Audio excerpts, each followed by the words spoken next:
மத்ததெல்லாம் வாழ மட்ட மானங்காக்க வீரம் வேணுமடா.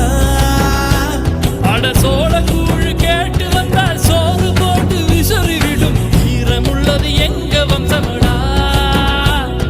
சோறு போட்டும் கழுத்தறுத்தா கூறு போட்டு பங்கு வைக்கும் வீரம் தானே எங்க அம்சமடா.